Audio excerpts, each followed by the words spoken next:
even the most skilled doctors could save his life. The noble gurgled as thick blood gushed from his mouth, and was now desperately trying to push the horrible mess of bloody innards back into his body. "Agrippa," moaned a small and fairly old man who had rushed into the barn. "We are late, Agrippa." Drevin was right. The old man was holding a wizard crozier in his hand, and I knew that my days were numbered. It seemed that this guy was his son, and the wizard would be taking revenge by killing everyone who was involved in his murder. If I died quickly, I'd consider myself lucky, since there was no chance I'd make it out alive. "The crozier!" Fat Go roared. "Take the crozier away from him, you idiots!" 3 of his flunkies jumped towards the wizard, even though they really didn't want to. A bolt of lightning blasted one of them into the wall and made a fist-sized hole in his chest. The second thug's belt turned into a disgusting snake, which immediately sank its crooked fangs into his stomach and ripped a huge hole in it. As for the third one, the wizard simply smashed his head open with the knob of his crozier. It was obvious that Go didn't care about his henchmen or his dying friends, as he decided to ditch them and run towards the door. However, his luck had already run out. He only managed to make a few steps before he impaled himself on the tip of the long, heavy sword, the owner of which had just entered the fight.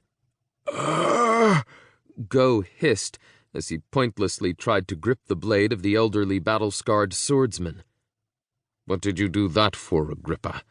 You could have told us who hired him," the wizard said, and looked over at Caterpillar with annoyance.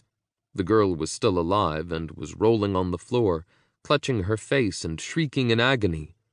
"What an awful noise," the wizard said with disgust in his voice. Immediately after that, blue and white sparks flew out of the crozier and hit the girl's chest. She twitched a couple more times and then went limp. "Who?" the wizard cried out, and ran up to Go, whom the man called Agrippa had flung off his sword and onto the floor. "Who hired you?" "Boo," uttered the ruffian, still unwilling to yield. It was obvious that he understood what was happening and what they were asking, but he knew he was dying. Because of that, he decided to ignore their question and rudely stick out his tongue. "Go to hell, you geezer." "Who?" the wizard demanded as he grabbed Go's head and shook it. "Tell me, and I shall send your soul to the altar of the eternal rest." "Who's waiting for me there?" Go laughed, but his laugh immediately turned into coughing, and he spat blood on the wizard's face. "I've killed so many people that I can't even count." His words turned into blood-filled gurgling, and then his body twitched one last time before he died. At the same time, the young man, who was the source of this whole mess, bent down and passed on. "How frustrating," the wizard said and flung his arms up. "You see, Agrippa, I never would have thought that I could lose almost everything at once. The Baron is dead, and I don't know who wanted to take his life. It's clear why, but who? Anybody could have done it." Agrippa replied nonchalantly, while piercing the throat of the ruffian that had been attacked by the snake. "He would have died pretty soon anyway. What was the point of doing all this? You have plenty of enemies, don't you?" "Any wizard has plenty of them," the old man said, and stomped his foot. "However, nobody could have predicted that I'd be here today. Nobody. I made up my mind to drop into that town just yesterday, and you know that perfectly well."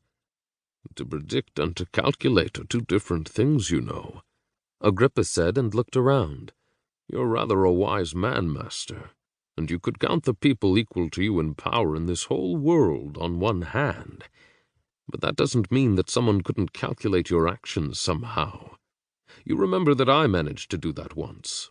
Why wouldn't someone else be able to do the same?" "Perhaps you are right," the wizard admitted as he bent down over the young man's body, lying in a puddle of blood.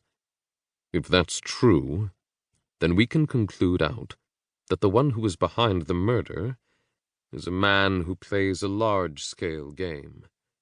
Imagine